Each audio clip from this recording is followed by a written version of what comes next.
Quem nasceu primeiro, o ovo ou a galinha? A pergunta que nós não responderemos sob hipótese alguma.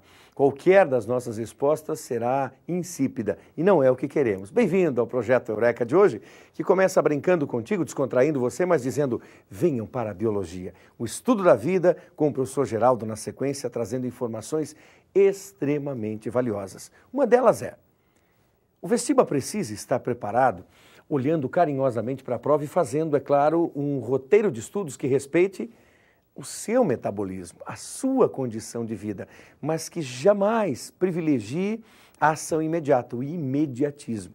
Ou seja, quero estudar até a madrugada para fazer prova no dia seguinte, porque aí tudo estará fresquinho na minha cabeça, eu lembrarei todos os aspectos e farei grande prova.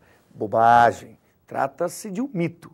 E como mito, a tendência é que não funcione mesmo. O ideal é você ter uma preparação anterior e aí sim, respeitando o sentido da sua vida, o seu corpo, fazer um bom trabalho.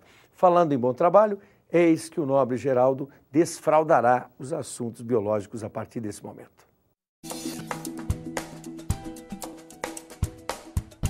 Aí, meninada telespectadora do Eureka, que bom estar com você. Vamos mais uma aulinha? Vamos lá, todo mundo susse que a gente vai aprender direitinho. Nosso tema de hoje, célula. Vamos observar como se faz o estudo introdutório à célula. A gente tem que partir, evidentemente, do conceito de célula, considerando que a unidade formadora da vida no planeta é a célula.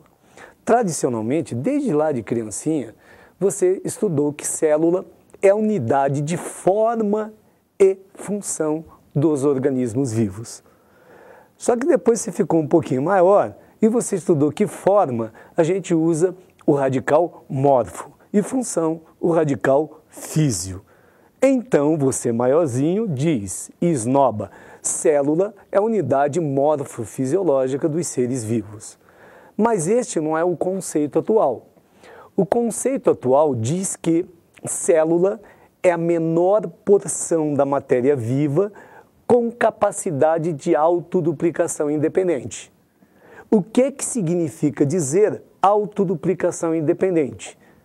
Significa que qualquer entidade, para ser chamada de célula, tem que produzir todas as enzimas necessárias para o seu processo de duplicação.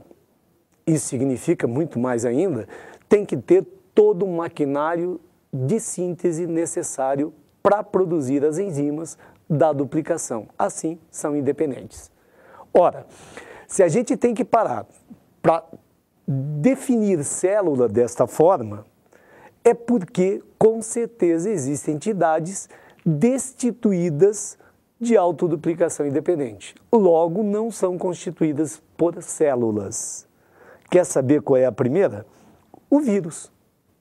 Os vírus são acelulares. Aliás, meu amigo, guarde, vírus não tem metabolismo algum. Vírus fora da célula é um cristalzinho. Quem trabalha para o vírus é a célula por ele parasitada. E por isso, importantíssimo para o vestibular, vírus é um parasita intracelular obrigatório.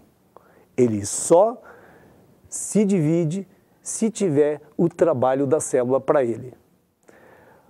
Outros organismos que não têm autoduplicação independente são um grupo degenerado de bactérias chamadas clamídias e rickétsias. Só que esses seres têm metabolismo, produzem alguma coisa, no entanto não produzem o suficiente. Por isso, são ditos constituídos por células incompletas. Quem? Rickétsias e clamídias. Por quê? Porque não produzem todas as enzimas necessárias para sua autoduplicação. Logo, já temos dois, vírus acelulares e rickétsias por células incompletas. E quem é feito de célula incompleta? Dois tipos de células, guardem bem. Primeiro, procariontes. Segundo, eucariontes. Normalmente, o vestibular vai cobrar que as procariontes são células sem carioteca ou sem envoltório nuclear ou sem núcleo verdadeiro. Já as eucariontes são células com núcleo verdadeiro, com carioteca, ou seja, com envoltório nuclear. No entanto, a principal diferença entre essas células é a quantidade de membranas. As células procariontes são pobres em membranas, tão pobres que sequer membrana nuclear têm. Assim, o material genético fica disperso no citoplasma. Por outro lado, as células eucariontes são células ricas em membranas. Elas têm um sistema de membranas tão grande que chega a ter a membrana nuclear ou carioteca.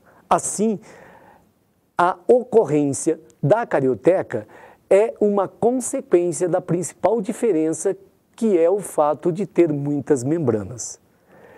Quem é formado por célula procarionte? Dois organismos, as bactérias e as antigas cianofícias ou algas azuis, hoje chamadas de cianobactérias. Assim, célula procarionte constitui bactérias e cianobactérias.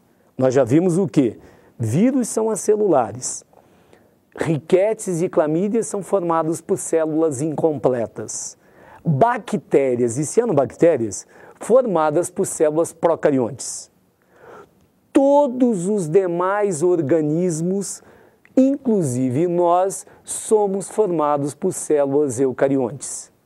E só porque as células eucariontes têm um rico sistema de membranas, elas conseguiram se associar para dividir o trabalho, formando os tecidos e, a partir daí, constituindo organismos pluricelulares.